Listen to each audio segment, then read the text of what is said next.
Guys, may nagbigay pala sa akin ng portable generator solar. So ito sa guys, ito yung uso ngayon na pwede mong dalhin-dalhin kahit saan basta naka full charge lang. Yan, ito siya. Mabigat siya masyado. Ayan, may bag to siya na trolley. Ito pinaklas ko na. So ito yung guys yung design niya. Ayan. Yan, hila-hila mo yan kahit saan ka. 6 months niya na to na hindi ginagamit. Kaya nabanggit ko na kailangan ko ng solar sa bahay. Kaya binigay niya sa akin, isip niya.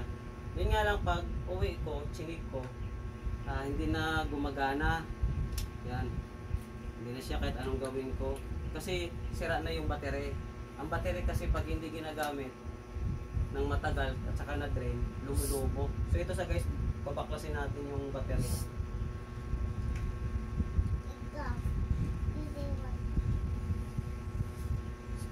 Ito yung guys, ang battery niya 12 volt 14 AH ang battery niya. So ito yung battery niya, 12 volt 14 AH. Tingnan mo, ganito ang mangyayari sa battery pag hindi charge, pag na-drain, lumulubo. Yan, nalubo yung mga battery niya. Tatlo yung battery niya. Yan. Kasi hindi niya naman kasi ginagamit lagi. Dapat talaga nito inaalagaan sa charge. Yan, lumubo. Kung nakikita nyo. So, ang gagawin ko, dalawang option. Option 1, bibili ako ng tatlo na ganito. Kasi ang problema, ang isa nito nasa 1,000. So, mayroon naman akong solar setup na ginawa. Plano ko siguro, itong board na to, ko na lang, i-convert ko na lang dun sa solar, sa battery ko. Bali, ikukunin ko yung supply ng battery papunta rito. So, magiging ko na lang to, parang outlet na lang gagawin ko. Kasi meron siyang 12 to 20 volt, meron siyang 12 volt, meron siyang charging ng cellphone. Saka dito mag-charge yung yung solar, i-connect dito. Meron din siyang adapter na para mag-charge din ng battery. Pero meron na akong setup doon na solar panel na saka board na ginawa. So hindi ko na kailangan ng charge, bali doon na yun, bali sa battery na lang ko siya i-connect. Ito yung magiging ko ulit, parang outlet na lang. Yan. So papakita ko sa inyo guys kung okay pa to. So pupunta tayo sa solar setup ko, i-connect ko sa battery kung gagana to.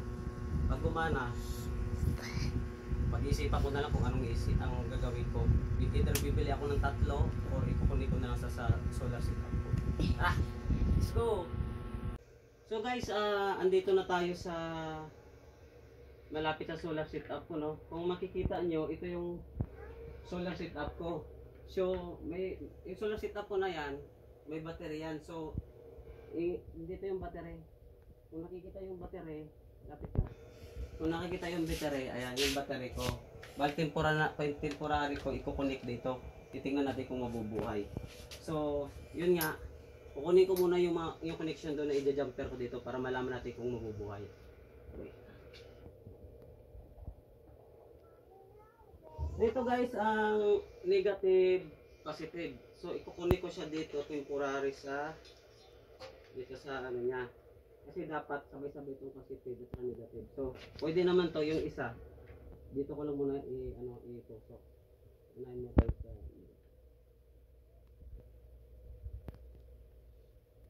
binabalatan ko na nga yung positive at saka negative. Kinunik ko na sa connection ng portable generator, no? So, ayan na. Andito yung niya, switch. So, i-check muna natin kung naka-off nga. So, ikakabit ko na yung positive. Saka yung negative, kinabit ko na rin.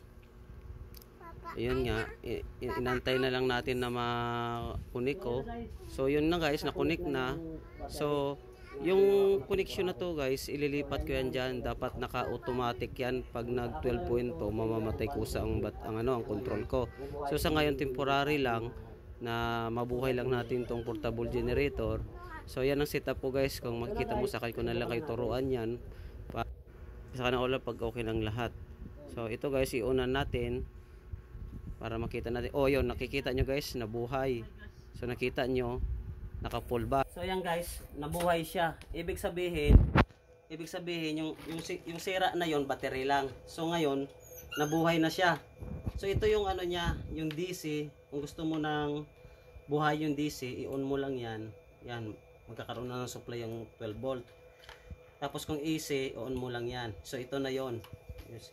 So para malaman natin na gumagana to, kukuha ako ng electric fan, ipakikita ko sa inyo kung battery lang talagang sira nun. Sige, wait lang. So guys, kumuha na ako ng mahiwagang electric fan ko, no, ng itong pinakamalupit na electric fan na tipid sa lahat. So ang gagawin ko, isasaksa ko dito kung gagana. Pag gumana, ibig sabihin battery lang yung problema. So yun guys, subukan na natin. So ito yung 220, sasaksa ko na dito para magkaalaman na ako.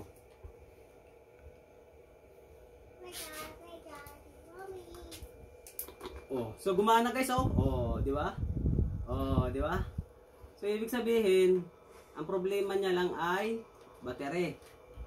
So pag-isipan ko pa kung bibili ako ng tatlong battery na yon sa halagang 3,000 or bibili ako ng battery na 25 Ah kasi parang dalawa na rin yung mabibili ko noon eh. Kung idadagdag ko lang dito sa solar setup ko. Parang mas gusto ko yata i-ano ko na lang to, i-add ko na lang belt sa ano ko. Sa solar ko, ididikit ko na lang diyan, tapos dito na lang ako kumuha ng makikisaksak na lang ako dito pag meron akong paggagamitin katulad nito. So, yun na guys, abangan nyo yung pag-set up ko ng solar generator sa aking solar setup para mag-combine silang dalawa. Sa ngayon, yun lang. Huwag kalimutan mag-like, subscribe.